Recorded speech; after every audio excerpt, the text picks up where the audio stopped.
All right, hi team, welcome to your Hot Pilates Strength Edition.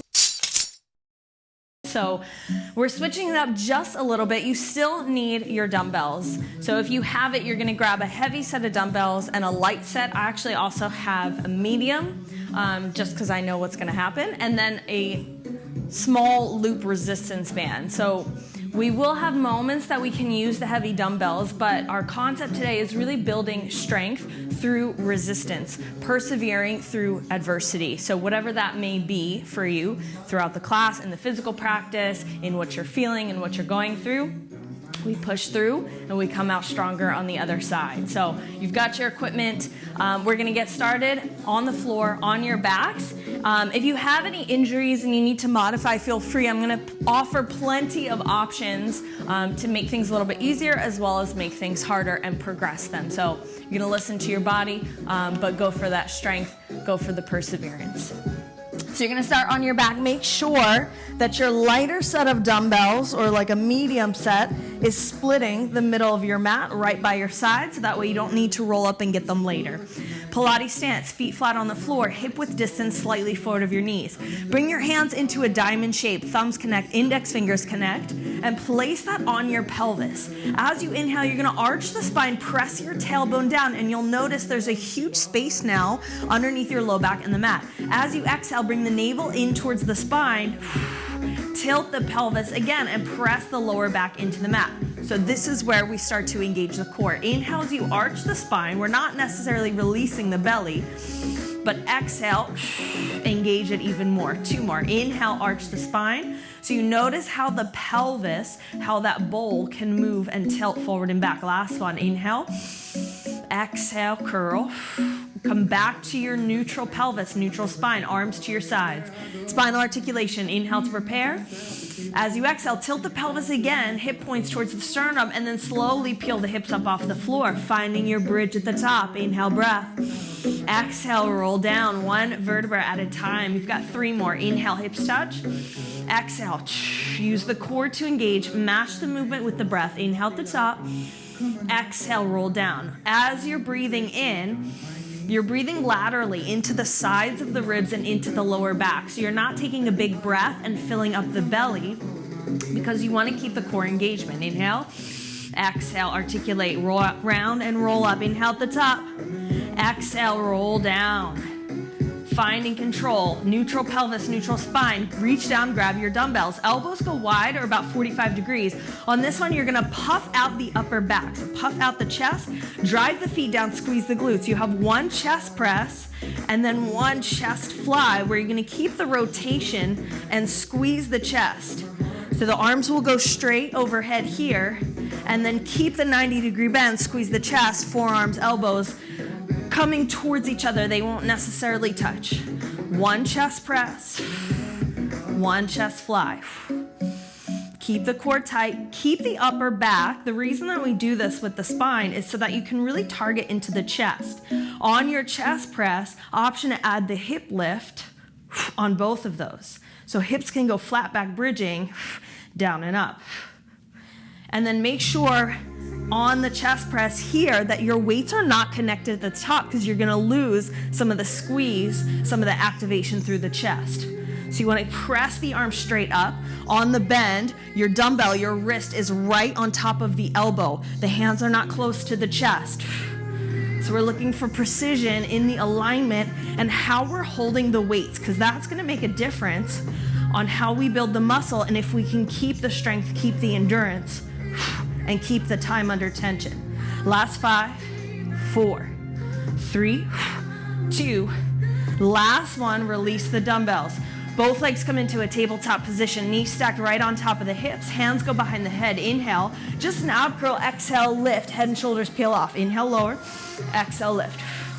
Keeping the low back, lengthen, imprint, and press down onto your mat the whole time. So even here, when you drop the head and shoulders, we're not gonna release the rib cage and release the low back. So you wanna keep the ribs knitting in towards each other, pull the belly button in towards the spine, and pull the abs up underneath the ribs. Option to stay here, or we're adding on. Exhale, lift, extend the legs. Pull the legs back in, lower the upper body. Head and shoulders lift. Extend, pull in, lower. We're here for about 20 more seconds. On the pull in, imagine that someone is there almost providing resistance with their hands. So it's really easy to just shoot the legs out and in, but you'll get more engagement through the pelvic floor, through those deep abdominal muscles if you work slow on the way out and then resist coming back in. Last 10, 9, 8, 7, 6, 5 more, 4 more, 3, 2, last one. Release, lower the feet back to the floor, reach down, grab your dumbbells again. This time you're gonna keep the elbows bent, pinned to the sides, 90-degree angle, palms face you. Back this time is gonna go flat, so we don't wanna puff out the chest. Keeping this action, curl, keep the angle, the 90 degrees, and then tricep extension, you're gonna flip the palms up towards the ceiling, flip the palms down, rotate, pull the elbows back. So I'm going curl, twist, curl, pull back.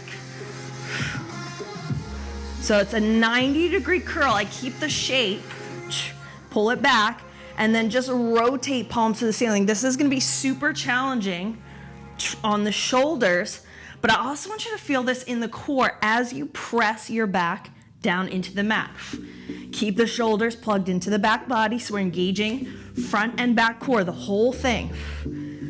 Modification, keep the angle more shallow. So you can come here and then arms can go more towards the ceiling, just slightly further back from the shoulders. Turn and pull back. The further you take those hands back, almost like a skull crusher right by the head, and then rotate, the more challenging it's gonna be. For 10, 9, 8, 7, 6, 5, 4, 3, 2, last one, pull the elbows into the side. Press your hips back into the bridge. Straight line, knees, hips, shoulders. You have one neutral press, pull the elbows back. You walk the feet forward, walk the feet back. So now we're challenging shoulders, core, and then hamstrings here. As you extend the legs, try to keep the hips quiet so we're not rocking and shaking from side to side.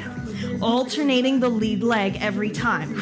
Keep the hips lifted. Press the feet down. Press, pull, walk, walk, pull it in. Press, pull, switch the lead leg.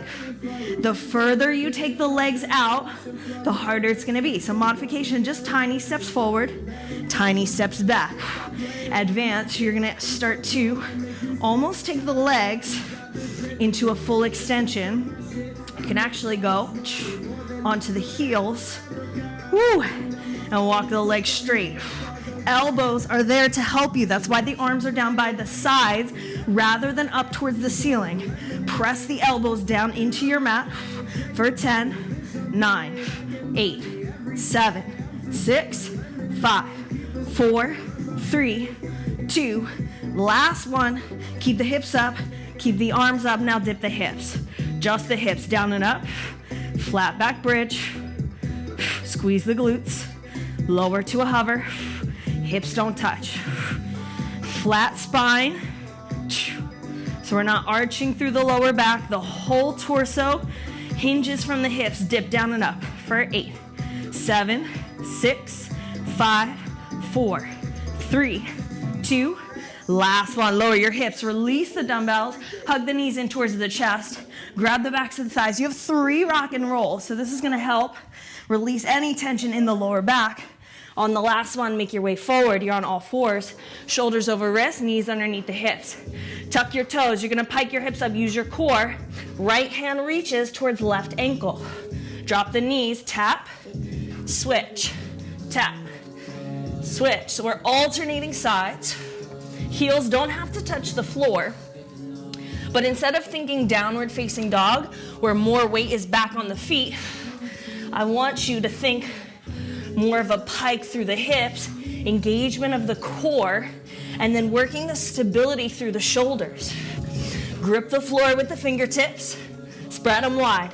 10, 9, 8, 7, 6, 5, 4, 3, 2, last one. Both knees down, right leg goes back. Keep the left knee underneath the hip. You're gonna rainbow the leg from the left side of your mat to the right side of your mat. Up and over. Nice big arc here. Squeeze the glute to lift the leg. And make sure you're not leaning from one side to the other. Belly stays lifted. In and up. Long spine, long back of the neck. Crown of head reaching forward. Shoulders plugged. Down back body. Almost like you're putting them into pockets. Squeeze the right butt cheek. Lift the leg. You get about 10 seconds. This is just to warm up your backside, your posterior chain. Get the hamstrings and the glutes.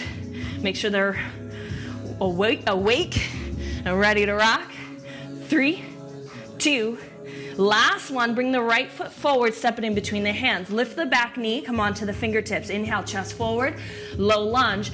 Exhale, straighten the right leg, pull the right hip back, pyramid pose. 3 more. Inhale, chest comes forward, dip the hips. Exhale, straight spine folding over the leg.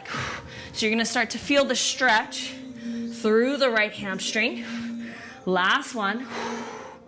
Bend into the right knee, low lunge. Plant the palm, step back, high plank. Inhale, shift forward, lower down halfway, chaturanga. Inhale, upward facing dog, open through the chest. Shoulders back and down. Exhale, downward facing dog. Lower both knees back to the floor. Reset, left leg goes back. Hips square, pointing down towards the floor. Nice big rainbow of the leg. So as you lift, the tendency when we go for height on this leg is that the spine, right, the core releases, the belly drops, and the spine gives way. And that's going to cause a lot of pressure in the lower back. So I'd rather you go for engagement of the muscle and length through the leg rather than height of the leg. The height might come over time, but we're working through the resistance just in our own body weight to build the strength, to persevere for 5, 4, 3, 2, last one. Left foot steps in between both hands. Straighten your right leg. Inhale, dip the hips, pull the chest forward. You're in a low lunge. Front knee stack over the ankle. Exhale, straighten both legs, pyramid pose. 3 more. Inhale, exhale, movement and breath. Trying to bring movement and then also releasing tension in the left hamstring. We get the quick stretch. Last one. Inhale, shift forward, plant your palms, step your left leg straight back, high plank, lower down halfway on the exhale. Inhale, upward facing. Exhale, downward facing dog. Drop both knees again. Now we go for a little bit more challenge. Modification, you're gonna go back to just the right hand working, but put the knees back down on the floor. Advance, reach your right arm forward, bicep next to the ear, palm down. Tuck the toes, hover both knees. Exhale as you pike the hips.